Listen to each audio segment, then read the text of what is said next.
Hello friends, SSC ने एक नई गाइडलाइन दी है जिसके थ्रू आपकी चैलेंज और ऑब्जेक्शन के सिस्टम पूरी तरह से बदलने वाला है, जो कि आपकी आंसर की बनने की जो मेथड या सिस्टम था उसे भी पूरी तरह से आपका चेंज करने वाला है।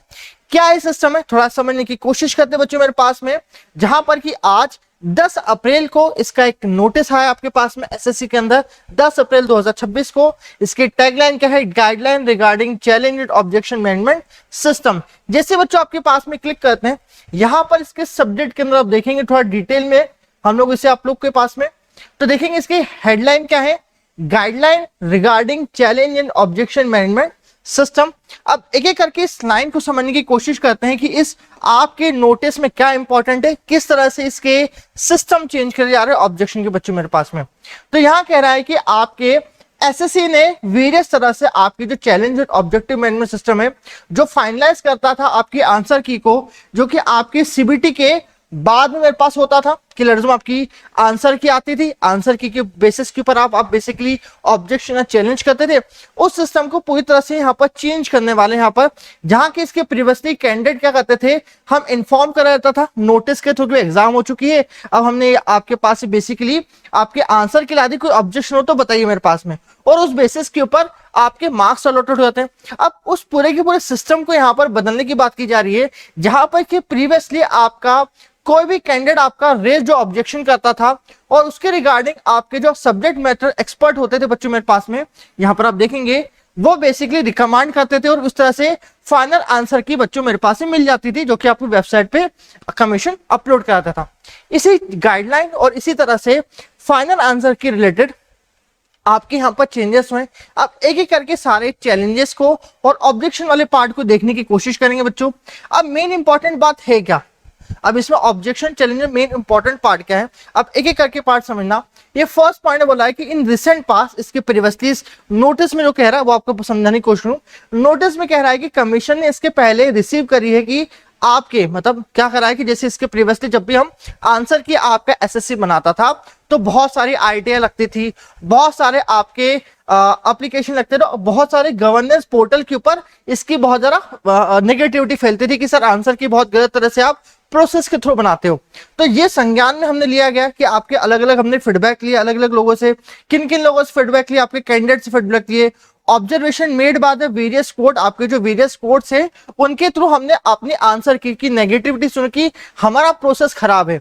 ये कहां कह रहे हैं, इस पर्टिकुलर पाथ में कह रहे हैं मेरे पास में, based on the feedback of the candidate and observation made by the various court, और ऑब्जर्वेशन जो हमारे हॉनरेबल कोर्ट का है, दिल्ली हाई कोर्ट दिल्ली का है, उसके रिगार्डिंग हमने अब हमारी पूरी की पूरी जो हमारा सिस्टम था चैलेंज एंड ऑब्जेक्शन का, अब हम उसको इंटायरली रूप से रिव्यू करेंगे और उसको चेंज करेंगे।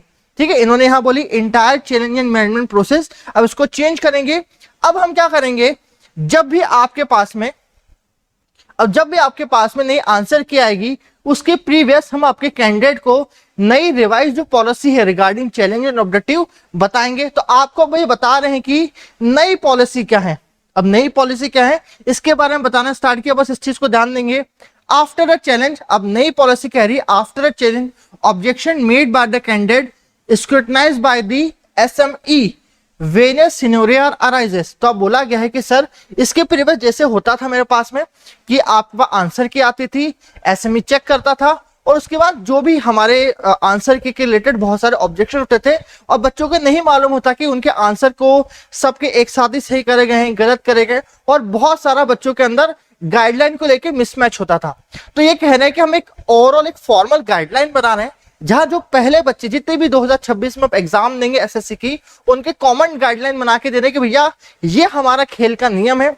इस खेल के नियम के द्वारा आप जब भी आप क्वेश्चन अटेम्प्ट करोगे, कौन अटेम्प्ट करोगे, आप लोग जब भी क्वेश्चन अटेम्प्ट करोगे तो ये गाइडलाइन देख के जाना कि जब भी क्वेश्चन गलत होगा और आंसर की में गलत क्वेश्चन होगा तो इस चीज को मैंडेटरी आपको ध्यान रखना है। अब क्या क्या सिनेरियो एक एक करके देखिएगा, जिसके थ्रू आप जब आंसर की के अंदर मैच करेंगे तो आपको इसके थ्रू आपको मार्क्स मिलेंगे। एग्जांपल समझाने की कोशिश करूं मैं क्या कहना चाह रहा हूं।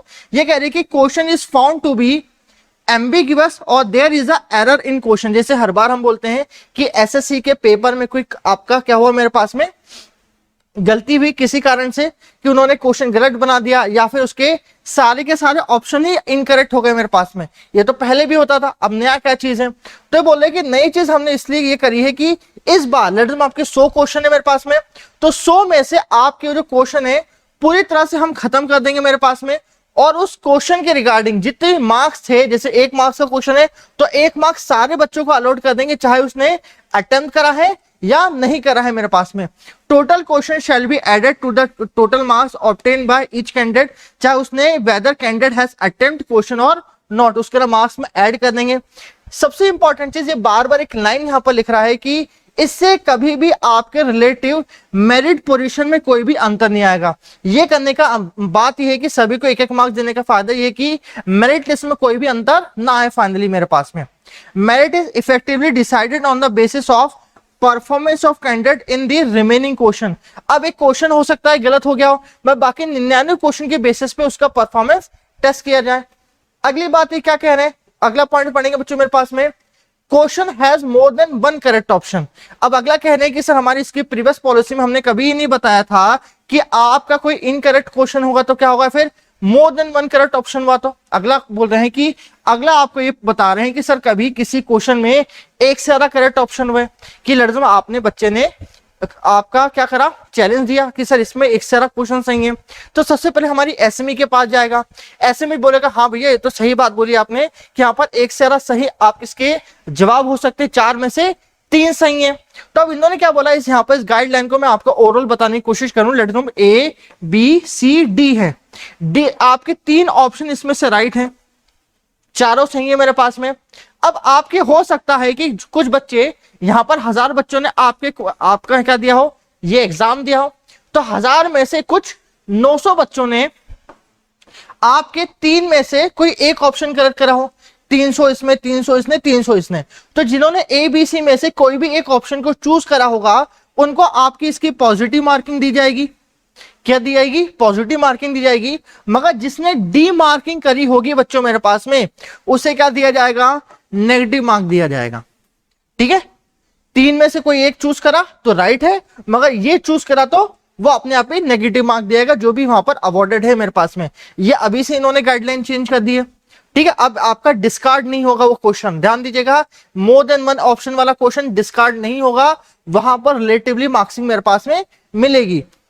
यही चीज पूरा का पूरा इलस्ट्रेट यहां पर इन्होंने करा है इसके रिगार्डिंग, इसका आप डिटेल में समझ लीजिएगा बच्चों मेरे पास में। अगली चीज, अगला क्वेश्चन पढ़े, question deemed to be out of syllabus. अगला क्वेश्चन बोला है कि क्वेश्चन कभी आउट ऑफ सिलेबस है तो क्या करना चाहिए। तो आपको बोला है कि क्वेश्चन कभी आउट ऑफ सिलेबस है तो कैसे मालूम पड़ेगा। तो पहली बात तो उन्होंने बोला है कि जनरलाइज हम जो सिलेबस भेजते हैं हम मान के चलते हैं कि उस मेरिट के ऊपर क्वेश्चन आएंगे। अब कहीं किसी बच्चे ने ये बोला है कि ये आउट ऑफ सिलेबस है, तो सबसे पहले हम हमारे बेसिक तौर पे ये तो एक तरह का रेयर और एक तरह का एक्सेप्शन केस है, मगर फिर भी हमारा एसएमई जो होंगे वो इसको रिव्यू करेंगे इस चैलेंज को और देखेंगे कि ये क्वेश्चन डिस्कार्ड करने लायक है कि नहीं।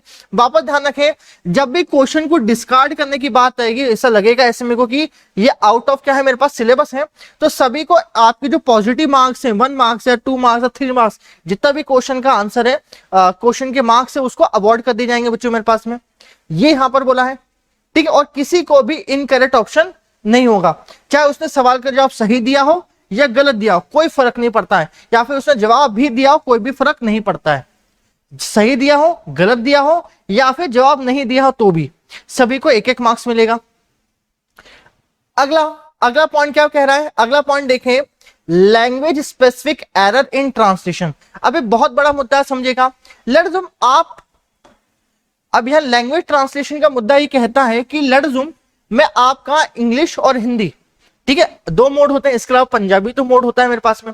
अब ये कह रहे हैं आपके पास में कि इन केस कभी आपके पास इंग्लिश और हिंदी 2 मीडियम हम देते हैं यूजुअली एसएससी के अंदर आपके पास में, तो आपकी इंग्लिश में तो सही ऑप्शन लिखे मगर हिंदी में कभी आपके ऑप्शन गलत लिखे या क्वेश्चन इनकरेक्ट है, तो क्या करना होगा। तो यहां पर स्पेसिफिकली इन्होंने कहा है आपके पास में कि पहली बात तो एज ए एसएससी में पहले से बच्चा बताता है कौन सी लैंग्वेज में उसे लिखना है। इन केस स्पेसिफिकली पूरा ध्यान से समझिएगा इस पर्टिकुलर पॉइंट को मेरे पास में। अब यहां से थोड़ा एग्जांपल लेके समझाने की कोशिश करूंगा आपको यहां पर मैं, कि इन केस कभी आपके पास में इंग्लिश में एक क्वेश्चन लिखा गया है, ठीक है, और वो क्वेश्चन पूरी तरह से करेक्ट है, मगर आपके जो अदर लैंग्वेज में मेरे पास में कोई क्वेश्चन, लेट्स पंजाबी है, तमिल है, हिंदी में, उसी किसी भी ऑप्शन में लिखा हुआ क्वेश्चन क्या है, इनकरेक्ट है। इनकरेक्ट किस बेसिस के ऊपर है, ट्रांसलेशन बेसिस पर। किस बेसिस बच्चों बात करें, ट्रांसलेशन बेसिस पे गलत है कि सर उसकी या तो ऑप्शन का ट्रांसलेशन गलत है मेरे पास में, या क्वेश्चन का ट्रांसलेशन गलत है मेरे पास में, जो कि टेक्निकली गलत है। तो इन डेट कंडीशन जो बच्चों ने, जिन बच्चों ने सिर्फ इंग्लिश ऑप्ट करा, ध्यान दीजिएगा, हिंदी की बात नहीं कर रहा हूं, अदर लैंग्वेज की बात नहीं कर रहा हूं, जिन लोगों ने सिर्फ इंग्लिश आपके पास में ऑप्ट करा है, या फिर वो स्पेसिफिक लैंग्वेज, एग्जांपल मैं देने की कोशिश करूं, लड़दम पंजाबी जो लैंग्वेज है, उस पंजाबी लैंग्वेज के अंदर आपका जो क्वेश्चन लिखा गया बच्चों मेरे पास में, ट्रांसलेशन में गलत है बच्चों मेरे पास में। तो इस लैंग्वेज को छोड़ के बाकी जितनी भी लैंग्वेज हैं, ठीक है, अदर देन दिस, जो एसएससी ने आपको यहां पर ऑप्ट करने को बोला है, उन सभी में आपके पास में क्वेश्चन सही लिखा गया बच्चों मेरे पास में, तो ये क्वेश्चन आपके पास में करेक्ट होगा, और वहां पर जो मार्किंग होगी वो वैसी होगी जो पहले थी। लड़के आपने सही क्वेश्चन करा है तो पॉजिटिव मार्किंग होगी, और नेगेटिव इनकरेक्ट है तो नेगेटिव मार्किंग मिलेगी। मगर सिर्फ क्वेश्चन किसकी बात के है, ये पंजाबी लैंग्वेज की बात करें, जहां पर कि हो सकता है किसी बच्चे ने इनकरेक्ट ट्रांसलेशन है, फिर भी हो सकता है बच्चे ने अटेम्प्ट करा हो, ठीक है, सही हो गलत तो कोई फर्क नहीं पड़ता, यहां पर आपको हर समय क्या मिलेंगे, पॉजिटिव मार्क ही मिलेंगे फॉर दिस लैंग्वेज स्पेसिफिकली, जहां पर ट्रांसलेशन गलत हुआ है। बाकी सारा मुद्दा बाकी यहां पर सेम रहेगा, अदर लैंग्वेज और मेन इंग्लिश लैंग्वेज के ऊपर हम बात कर रहे हैं। ये यहां पर इस पॉइंट के अंदर बोला गया है, ठीक है जी। चलिए एक और बात क्या करी गई स्पेसिफिकली, ये बात को पूरा यहां पर इन्होंने एक्सप्लेन करा है, इसको पॉज करके आप यहां पर देख सकते हैं, यहां पर बच्चों इसको आप पॉज करके देख सकते हैं। अब क्वेश्चन नंबर 4 की बात की जाए बच्चों मेरे पास में, कि कभी कभी ऐसा होता है, कई बच्चे कहते हैं कि सर जो क्वेश्चन है ये टेक्निकली रूप से गलत है। क्या गलत है, अब एग्जांपल समझाने की कोशिश करूं, छोटा सा मैं एग्जांपल, हो सकता है टेक्निकल मेरे पास आपको मैं गलत बता नहीं पाऊं मैं। तो बच्चों समझिएगा कि लड़दम बोला गया कि एक डीसी मोटर है, ठीक है, डीसी मोटर में क्या ब्रश पाए जाते हैं, ठीक है। तो हो सकता है कि बच्चा टेक्निकली बोले कि सर डीसी मोटर की बात करिए आपके पास में, डीसी जनरेटर की नहीं बात करी आपने। तो इस तरह का जो टेक्निकल लैंग्वेज की बात करी कि टेक्निकली मोटर जनरेटर में जो पार्ट्स होते हैं रिमेन सेम होते हैं। तो टेक्निकली कोई चीज की बात करें जहां पर कि टेक्निकल पोर्शन में रिलेवेंसेस सेम है मेरे पास में, और उसका कोई सिर पैर नहीं गलत होने का, सिर्फ आपने सिर्फ उसकी क्या उस जड़ में ज्यादा घुस गए आपके पास में, ये कह रहे हैं यहां पर आपके पास में हाइपर टेक्निकल नेचर के ऊपर आप जा चुके हो। इन दैट कंडीशन ओनली आपका हम उस सोली पर्पस के हिसाब से हम उस क्वेश्चन को गलत नहीं मानेंगे बच्चों मेरे पास में, कि आप जाता ही हाइपर टेक्निकल नेचर में चले गए उसके बच्चों मेरे पास में, इस तरह से आपके रिजेक्ट नहीं होगा, ये बात बोली गई है। सेम इन केस यहां पर बोला गया है कि similar principle be applicable to deciding whether question has multiple correction और नोट। सारी की सारी रिस्पॉन्सिबिलिटी की क्वेश्चन सही है गलत है वो किस पर डिपेंड करेगा, आपके एसएमए पे, ठीक है, सब्जेक्ट मैटर एक्सपर्ट पे करेगा बच्चों मेरे पास में। अगला बोला गया है कि कैंडिडेट में also note that number of challenges and objection raise against a question does not impact the final outcome, rather it's merit in such manner. कई बात क्या होता है, कई लोग बोलते हैं कि सर एक क्वेश्चन गलत, ऐसा करो, हजारों बच्चों को बोलते हैं जाके इसको क्वेश्चन को ऑब्जेक्शन फाइल करो। ऐसे थे बोला है कि मेरे पास एक आएगा या 1000 आएंगे, कोई फर्क नहीं पड़ता, कभी एक भी ऑब्जेक्शन या आपका जो चैलेंजेस सही है तो मान्य करके उसे हम क्या करेंगे, ठीक करेंगे आपके पास में, 1000 देने का कोई फायदा नहीं है। ये यहां पर कहने की कोशिश करें बच्चों मेरे पास में। तो ये अभी तक का आपका नोटिस का एक तरह का सारे बच्चों मेरे पास में। कभी आपको वीडियो जो डिटेल में बताई आपके पास में, कभी आपको पसंद आई हो, वीडियो को लाइक करेंगे, शेयर करेंगे, और फर्स्ट टाइम निम्बस रनिंग पे है तो सब्सक्राइब करेंगे। Thank you so much.